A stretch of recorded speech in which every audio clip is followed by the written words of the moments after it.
रमजान के 30 रोजे मुकम्मल हो चुके थे। लोग अपने घरों की छतों पर चांद देखने की कोशिश कर रहे थे। उनके चेहरे खुशी से सरशार थे।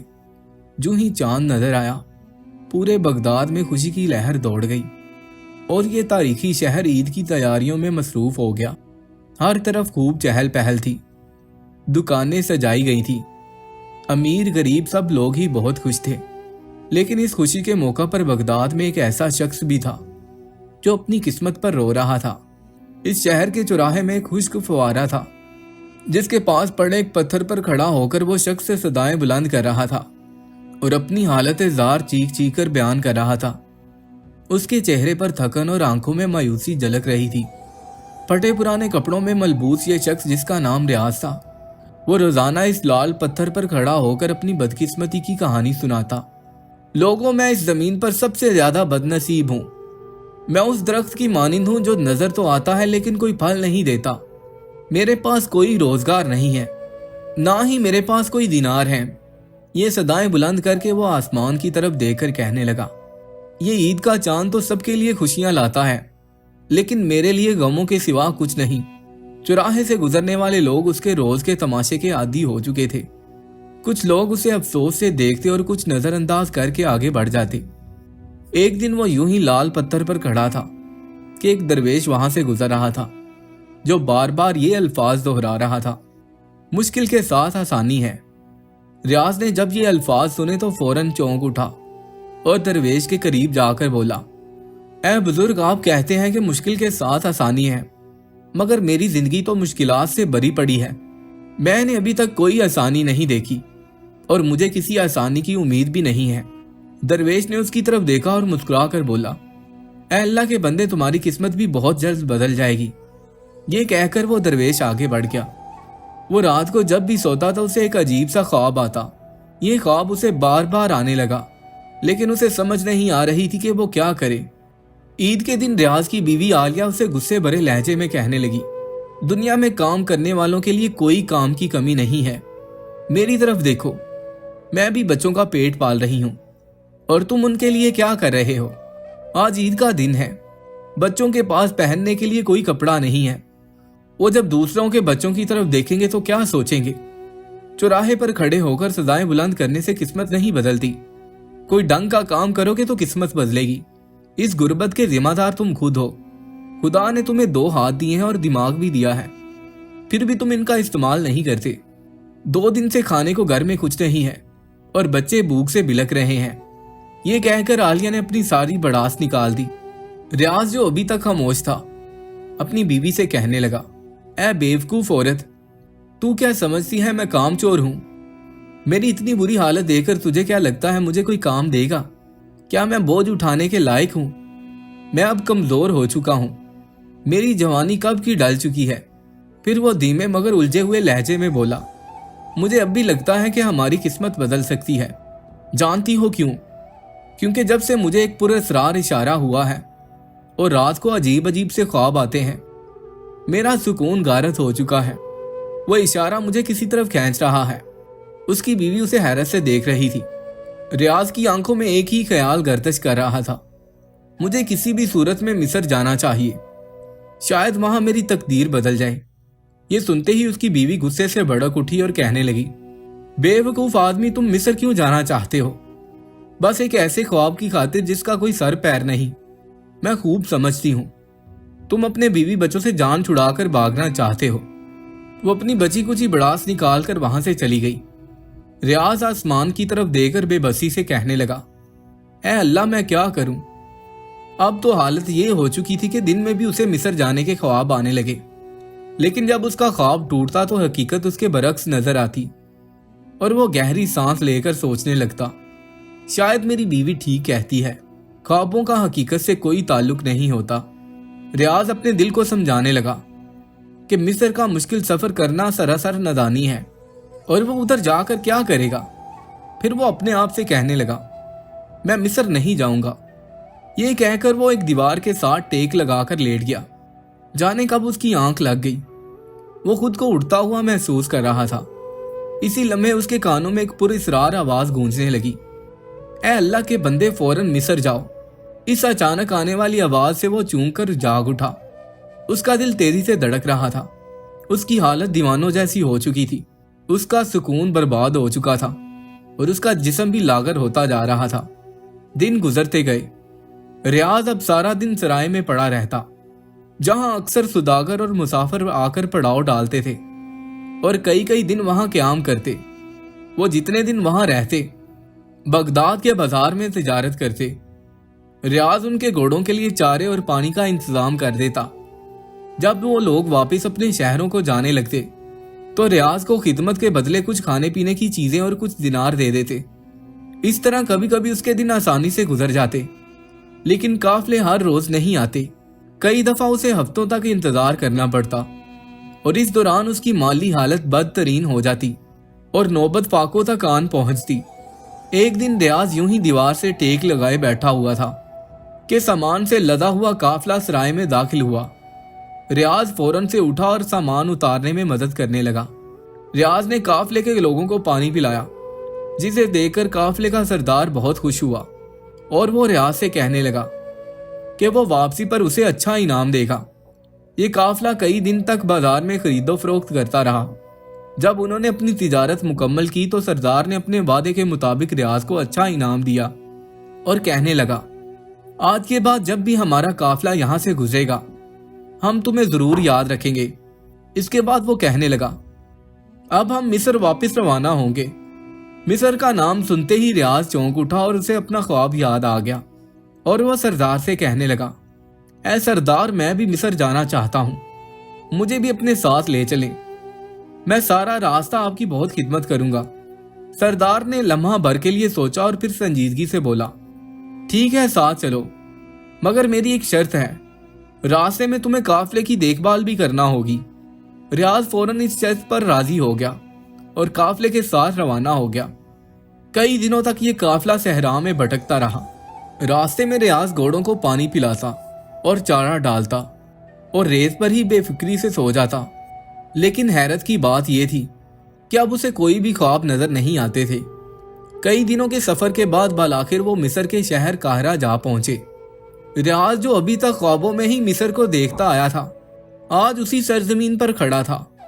इसके बाद काफले के तमाम लोग अपने अपने रास्ते पर चल दिए और रियाज वहां पर तन्हा रह गया। वो अजनबी शहर में हैरानो परेशान खड़ा सोचने लगा कि अब वो कहाँ जाए।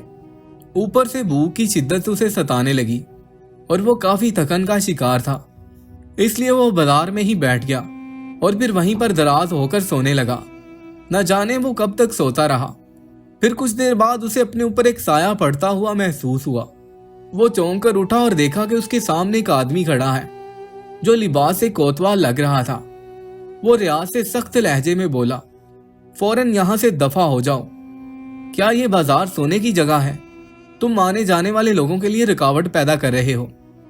ये सुनकर रियाज कोतवाल से कहने लगा, जनाब, मैं इस शहर में नया आया हूं, मुझे यहाँ के बारे में कुछ नहीं मालूम। कोतवाल तन कहने लगा, मुझे लगता है तुम भीख मांगने के इरादे से यहाँ पर आए हो। पूरा शहर तुम जैसे फकीरों से भरा पड़ा है। रियाज जल्दी से बोला, नहीं जनाब, मैं यहाँ भीख मांगने नहीं आया। लेकिन कोतवाल को उस पर शक हो गया। उसने उसकी एक ना सुनी और उसे पकड़कर जेल की कोठरी में ले आया। जेल की कोठरी में पहुंचकर रियाज दुबक कर एक कोने में बैठ गया और फिर वो सोचने लगा, या अल्लाह, मैं कहां पर फंस गया हूं। मेरे ख्वाब ने मुझे मुसीबत में डाल दिया है। मेरी बीवी शायद सही कहती थी। वो अपनी किस्मत पर अफसोस करने लगा और सोचने लगा, अगर मेरी जिंदगी यहां खत्म हो गई तो मेरे बच्चे यतीम हो जाएंगे। इससे बेहतर था मैं वहीं पर रहता। जेल में उसने कई दिन गुजारे। एक दिन कोतवाल कोठरी में आया और इसे कहने लगा, चलो आज तुम्हें काजी के सामने पेश किया जाएगा। वो हैरानगी के साथ कोतवाल के साथ चल पड़ा। काजी के दरबार में पहुंचने पर वो देखता है कि एक बाअसर शख्सियत मसनद पर बैठी है। ये काजी ही था। उसने रौबदार आवाज में पूछा, तुम कौन हो और कहां से आए हो? रियाज ने मौजबाना लहजे में जवाब दिया, जनाब, मेरा नाम रियाज है, मैं बगदाद से आया हूं। फिर काजी ने सवाल किया, इतना मुशक्कतों भरा सफर करने का तुम्हारा क्या मकसद था? तुम यहां क्यों आए हो? जिस पर उसने सादगी से जवाब दिया, जनाब, मैं बस एक ख्वाब की वजह से यहाँ पर पहुंच आया हूँ जो दिन रात मुझे चैन नहीं लेने देता। काजी उसके मामले को संजीदगी से सुन रहा था और फिर उससे उसके ख्वाब के बारे में पूछने लगा, जिस पर रियाज ने अपना पूरा ख्वाब काजी को सुना दिया और कहने लगा कि ख्वाब में मुझे एक आवाज बार बार कहती है, ए अल्लाह के बंदे मिस्र जाओ, और मैं इसी वजह से मिस्र आ गया हूं, लेकिन यहां आकर मैं जेल में फंस गया। काजी के दरबार में मौजूद लोग ये ख्वाब सुनकर हंसने लगे, जिस पर काजी ने उन्हें खामोश करवा दिया और फिर रियाज से मुखातिब होकर कहने लगा, क्या तुम्हारे बीवी बच्चों को इस बात का इल्म है कि तुम इस वक्त कहाँ हो? ये सुनते ही रियाज की आंखें नम हो गईं और उसने सर झुकाकर कहा, जी नहीं, उन्हें कुछ नहीं मालूम। काजी ने अफसोस भरे लहजे में कहा, तुम बेवकूफ इंसान हो। सिर्फ एक ख्वाब की बुनियाद पर अपने बीवी बच्चों को बताए बगैर तुम मिस्र चले आए। क्या तुम समझते हो कि ख्वाब देखने से किस्मत बदलती है? खैर, मुझे तो तुम पर रहम आ रहा है। देखो, तुम अपने बीवी बच्चों को बेयारो मददगार छोड़कर यहाँ आ गए हो। तुमने कितनी बड़ी गलती की है। मैं तुम्हें रिहा करता हूँ और कुछ अशरफियाँ भी देता हूँ ताकि तुम बगदाद वापस जा सको, लेकिन दोबारा मिस्र की सरजमीन पर कदम न रखना, वरना सख्त सजा के मुस्तहिक ठहरोगे। और ये ख्वाब देखना भी छोड़ दो। ख्वाबों का हकीकत से क्या ताल्लुक है? फिर काजी कुछ देर खामोश हो गया और गहरी सोच में डूब गया और फिर उसे कहने लगा, देखो, जिस तरह तुम्हें ख्वाब आता है इसी तरह मुझे भी एक ख्वाब आता है। मैं तुम्हें वो सुना देता हूं ताकि तुम्हें कुछ सबक हासिल हो और आइंदा ख्वाब देखने से तौबा कर लो। रियाज और दरबार में मौजूद तमाम लोग काजी की तरफ मतवज्जो हो गए। काजी कहने लगा, मैं अक्सर ख्वाब में देखता हूं कि मैं बगदाद की गलियों में भटक रहा हूं। अचानक मैं एक अजीबो गरीब चौराहे में पहुंच जाता हूं जहां एक सूखा हुआ फवारा था। रियाज का सांस रुकने लगा। वो बेचैनी से बोला, आगे क्या हुआ जनाब? जिस पर काजी कहने लगा, बेवकूफ इंसान, जब तक मैं अपनी बात मुकम्मल न कर लूं दरमियान में मत बोलो। फिर उसने अपनी बात जारी रखते हुए कहा, ख्वाब में मुझे आवाज आती है कि फुआरे के करीब जो लाल पत्थर है उसे हटाकर थोड़ी जमीन को खोदो। वहां एक लकड़ी का संदूक है जो सोने से भरा हुआ है। जिस पर रियाज झुक गया और बोला, हुजूर, क्या आपने वो खजाना निकाल लिया? काजी तल्ख लहजे में बोला, नहीं, मैं तुम्हारी तरह अहमक नहीं हूं कि एक ख्वाब को लेकर अपना सब कुछ छोड़ छाड़ कर बगदाद जा पहुंचूं और वहां पहुंचकर किसी फुआरे को ढूंढते ढूंढते तुम्हारी तरह मुसीबत में फंस जाऊं। फिर काजी ने सख्ती से रियाज को कहा, ख्वाबों का हकीकत से कोई ताल्लुक नहीं। रियाज ने दम बखुद काजी की कहानी सुनकर कहा, जी हुजूर, आप बिल्कुल दुरुस्त फरमा रहे हैं। ख्वाब का हकीकत से क्या वास्ता? फिर काजी ने रियाज के हाथ में कुछ अशरफियां थमाई और उससे कहने लगा, अब जितना जल्दी मुमकिन हो अपने वतन वापस लौट जाओ। तुम्हारे बीवी बच्चे तुम्हारा इंतजार कर रहे होंगे। रियाज फौरन वो अशरफियां लेकर काहिरा के बाजार में दाखिल हुआ, जहां पर एक काफिला खड़ा था जो इत्फाकन बगदाद की तरफ रवाना हो रहा था। रियाज ने काफिले के सरदार से पूछा कि क्या वो उसे भी साथ लेकर जा सकता है, जिस पर काफिले के सरदार ने कहा, नहीं, वो किसी भी ऐरे गहरे को ऐसे ही साथ लेकर नहीं चलेगा। अगर तुम जाना चाहते हो तो तुम्हें मुआवजा देना होगा। रियाज ने सरदार के हाथ में सारी अशरफियां रखी तो उसने रियाज को काफिले में सफर की इजाजत दे दी। कई दिनों की मुसाफत के बाद वो बगदाद पहुंच गए। रात का वक्त हो गया था, हर तरफ तारीकी छाई हुई थी। रियाज ने फौरन ऊंट से छलांग लगाई और चौराहे की तरफ भागा जहां वो सूखा हुआ फवारा था। आखिर वो भागते हुए वहां पहुंच गया। उसके चेहरे पर खुशी की एक लहर दौड़ गई। उसकी नजरें फुआरे के करीब एक सुर्ख पत्थर पर जम गई जिसका जिक्र काजी कर रहा था। वो सोचने लगा कि जिस जगह पर वो खड़ा होता था उसी जगह के नीचे उसकी किस्मत की चाबी दफन थी। इत्तेफाक से रात के उस पहर चौराहे में कोई भी मौजूद नहीं था। उसने पूरा जोर लगाकर पत्थर को साइड पर हटाया और किसी नोकदार चीज से जमीन खोदनी शुरू कर दी। कुछ ही देर में खुदाई करने के बाद उसे मिट्टी का एक पुराना संदूक नजर आया। रियाज का दिल तेजी से धड़कने लगा। उसने संदूक जमीन से बाहर निकाला। एक पत्थर से उसने संदूक का ताला तोड़ा और उसका ढक्कन ऊपर किया तो उसकी आंखों में चमक पैदा हो गई। वो हैरत से संदूक को देखने लगा। चांदनी रात में वो संदूक सुनहरी रोशनी बिखेर रहा था।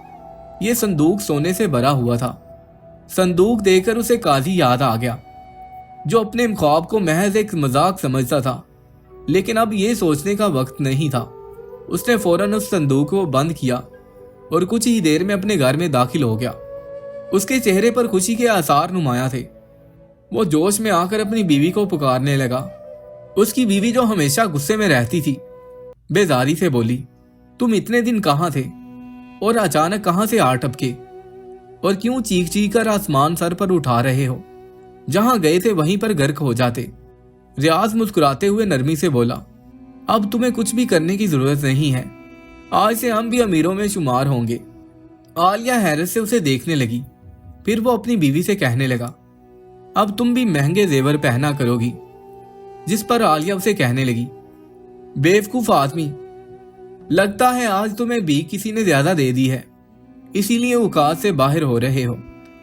रियाज को अपनी बीवी पर गुस्सा आया और उसने संदूक खोलकर सोने का सिक्का निकालकर अपनी बीवी को दे मारा, जिसे देखकर उसकी बीवी का गुस्सा हैरत में तब्दील हो गया और वो फौरन रियाज के करीब आई।